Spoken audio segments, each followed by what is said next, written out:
There was a time when the American family car didn't try to be discreet. In the 1970s, station wagons became something much bigger than simple vehicles meant to take the kids to school or handle weekend grocery runs. They were enormous, imposing, and in many cases, incredibly elegant. Detroit understood perfectly what the public wanted during that era: space, comfort, and presence on the road. The result was some of the most impressive family automobiles the United States had ever produced. From huge luxury models to true icons of American highways, these machines represent a very special chapter in automotive history. So, get ready, because the first car on this list is one of the great symbols of American station wagons from the 1970s. Let's begin. 1971 to 1976, Buick Estate Wagon. If there's a car that perfectly represents the grandeur of American station wagons in the 1970s, it's this one. At the beginning of the decade, Buick held a very interesting position within General Motors. It wasn't as sporty as Pontiac, nor as luxurious as Cadillac, but it offered something many buyers valued tremendously: a very balanced combination of prestige, size, and comfort. And the estate wagon was the ultimate expression of that philosophy. Visually, it was exactly what you would expect from a large American wagon of the era. The body was enormous, long, and extremely solid, with proportions that immediately conveyed a sense of authority on the road. But what truly defined the model was one of the most iconic design elements of the decade: the wood grain panels along the sides. That detail became a visual signature for many luxury wagons in the 1970s. And on the Buick Estate, it was perfectly integrated into the design. The combination of glossy paint, massive side panels, and simulated wood trim created a car that today is instantly recognizable. But the estate wagon wasn't just about appearance. Under the hood, you could find one of Buick's most respected engines of the era, the massive 455 cubic inch V8. This engine produced an enormous amount of torque, moving a body that weighed well over 2 tons with ease. It wasn't a car designed to race. It was a car designed to dominate the highway with absolute calm. And precisely because of its size and character, the Buick Estate Wagon became one of the most representative family automobiles of the decade. Today, a well-preserved Buick Estate Wagon from this generation typically ranges between $20,000 and $45,000, depending on condition and originality. It wasn't small, it wasn't discreet, but it perfectly represented a time when even the family car could have an absolutely monumental presence. 1971 to 1976, Chevrolet Caprice Estate Wagon. Now, we arrive at one of the most representative station wagons of the entire decade. During the 1970s, the Caprice name was already associated with the largest, most comfortable, and most refined models in the Chevrolet lineup. It was the brand's interpretation for buyers who wanted a huge family car, but with an extra touch of prestige. And in estate wagon form, that concept reached its full expression. Visually, it was exactly what you would expect from a large American wagon of the era. The body was long, extremely wide, and built with very straight lines that reinforced the feeling of size and solidity. It was the kind of car that seemed to completely fill a highway lane. But what really made this wagon special was under the hood. Depending on the configuration, the Caprice Estate could be equipped with several V8 engines, including the 400 cubic inch and the massive 454 big block.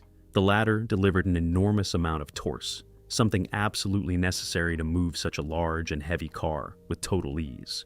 It was power designed for long journeys, open highways, endless miles of road, and a full family on board.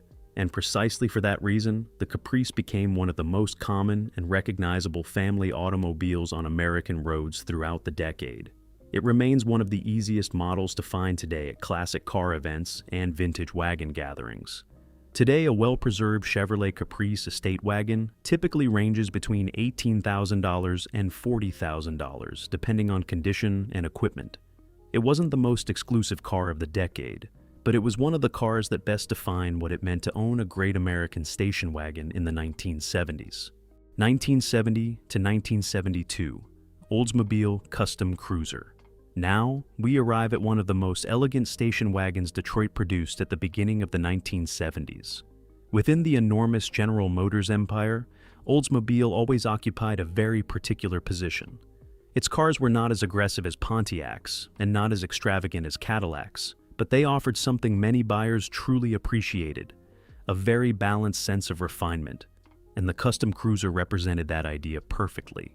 Visually, this wagon had a presence quite different from many of its rivals. The body was long and wide, as expected in this category, but the lines were surprisingly clean and well proportioned.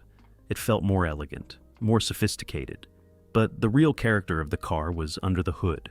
Oldsmobile offered several V8 engines for this wagon, including the well-known 350 cubic inch engine and the massive 455 V8, one of the most powerful engines the brand produced at the time. That engine delivered an impressive amount of torque, allowing this enormous wagon to move with surprising ease even when fully loaded. It was the kind of car designed to devour miles. And precisely because of that combination of size, refinement, and power, the custom cruiser became one of the most respected wagons within the GM family.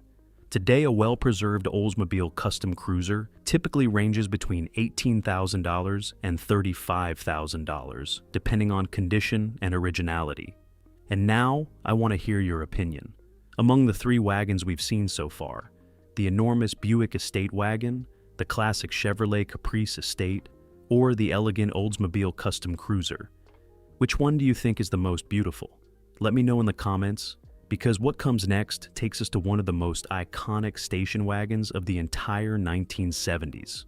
1976 to 1978, Ford LTD Country Squire. For decades, this name was practically synonymous with the station wagon in the United States.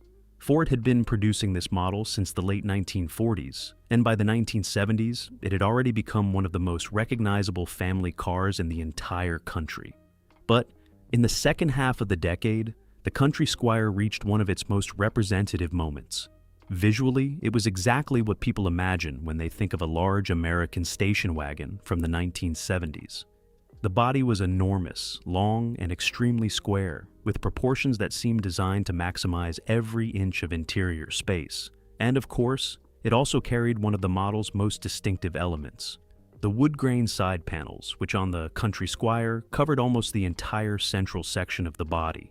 That combination of paint, chrome trim, and simulated wood became an unmistakable visual signature for the model. It was a car that didn't try to hide its size. On the contrary, it celebrated it. But beneath all that presence, there was also more than enough power to move this enormous wagon.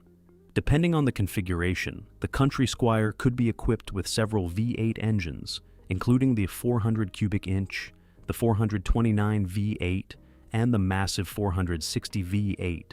The latter was one of the largest engines Ford offered at the time. Today, it remains one of the most recognizable models at classic car gatherings and vintage wagon events. A well-preserved Ford LTD Country Squire typically ranges between $18,000 and $40,000, depending on condition and equipment. It was big, it was comfortable, and it perfectly represented what it meant to own an American family car in the 1970s. 1976. Pontiac Grand Safari. Now, we return to the world of General Motors, but with a very different interpretation of what a great American station wagon should be. During the 1960s and 1970s, Pontiac was known for building cars with a slightly sportier personality than other brands within GM. Even in large family models, the brand always tried to maintain a certain character of its own, and the Grand Safari was no exception. Visually, this wagon had a very strong presence on the road. The body was enormous, as was typical of the era, but the front end had a very clear identity thanks to Pontiac's wide signature grille, and slightly more aggressive lines than some of its direct rivals. It was a family wagon, but with a slightly more muscular attitude. But what really made the Grand Safari special was under the hood. Pontiac offered several V8 engines for this model, including the 400 cubic inch and the massive 455 V8, an engine known for its impressive amount of torque. This kind of power was ideal for moving such a large and heavy body with ease, even with a full family and luggage on board. It was the kind of car designed for long trips, open highways, hours of relaxed driving, and a huge interior space that made every journey far more comfortable. Like other General Motors wagons of the era, it used the famous clamshell tailgate system, where the rear glass slid up into the roof, while the lower tailgate disappeared beneath the cargo floor. It was a very sophisticated system for its time, and one of the most fascinating technical details of these enormous American wagons. Today, a well-preserved example typically ranges between $18,000 and $35,000, depending on condition and originality. It was big, powerful, and very characteristic of its era. 1970. Chevrolet Chevelle Wagon. Now, the list takes an interesting turn, because when people talk about the Chevelle, most immediately think of one thing: the SS454, one of the most feared muscle cars of the entire American Golden Era. But Chevrolet also offered something far less expected: a Chevelle wagon. And that is exactly what makes this car so interesting within this list. Visually, it retained much of the design of the famous coupe. The body had very well-balanced lines, a strong front end with a wide grille, and a solid stance that gave it far more presence than one might expect from a family car. This wasn't just any wagon. Its proportions still clearly hinted at the world of muscle cars, but what truly made it interesting was under the hood. Depending on the configuration, the Chevelle wagon could be equipped with several serious V8 engines, including the 350 V8, the 396 big block, and even the massive 454 V8 in certain special configurations within the Chevelle lineup. That meant that, in theory, an American family could end up driving a station wagon powered by an enormous engine originally designed for high-performance cars. It wasn't the most common setup, but it was absolutely possible. And that makes the Chevelle wagon one of the most fascinating station wagons of the entire decade. Today, Chevelle wagons have begun attracting increasing attention among collectors, especially those who enjoy what enthusiasts call muscle wagons. A well-preserved example typically ranges between $25,000 and $50,000, although versions equipped with larger engines can easily exceed those figures.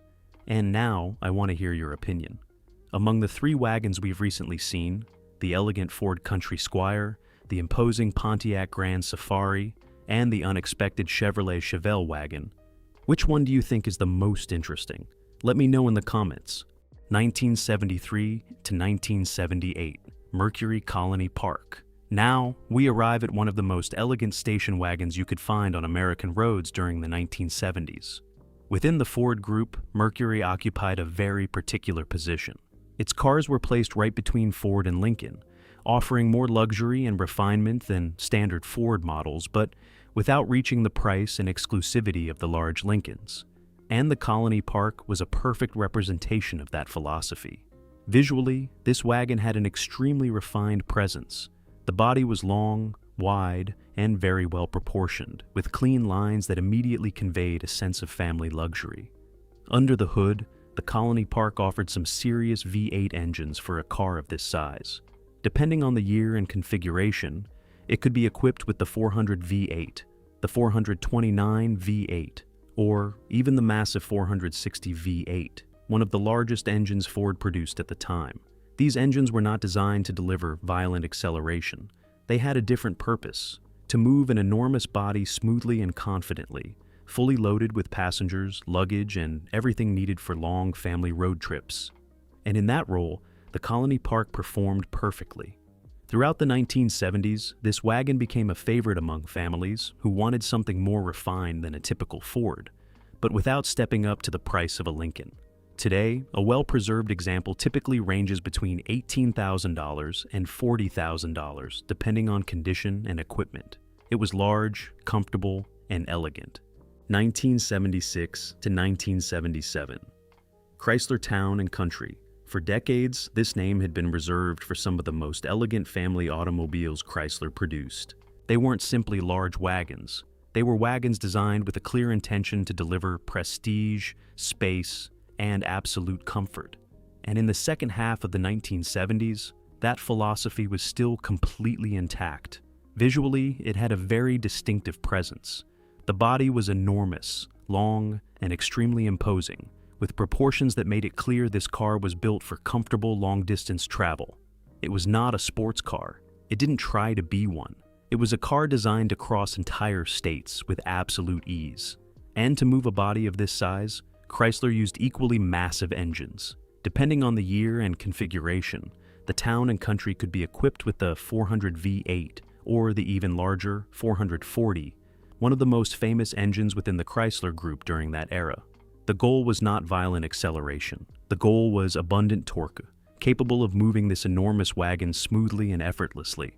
During the 1970s, this model became one of the most prestigious wagons in the Chrysler lineup, very popular among families who wanted maximum space without sacrificing a certain level of luxury. Today, a well-preserved example typically ranges between $20,000 and $45,000, depending on condition, originality, and restoration quality.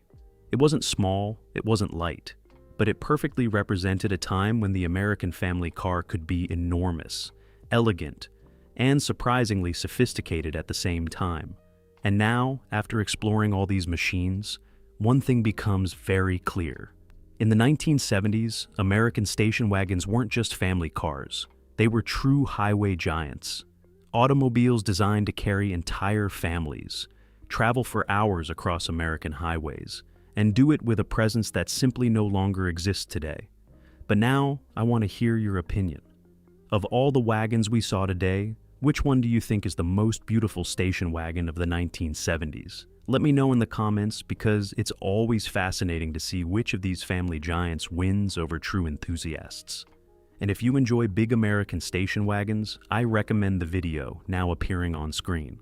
There, we explore the most beautiful wagons of the 1960s, a decade when this type of automobile began to develop real personality, and when some of the most elegant family car designs in American automotive history were born.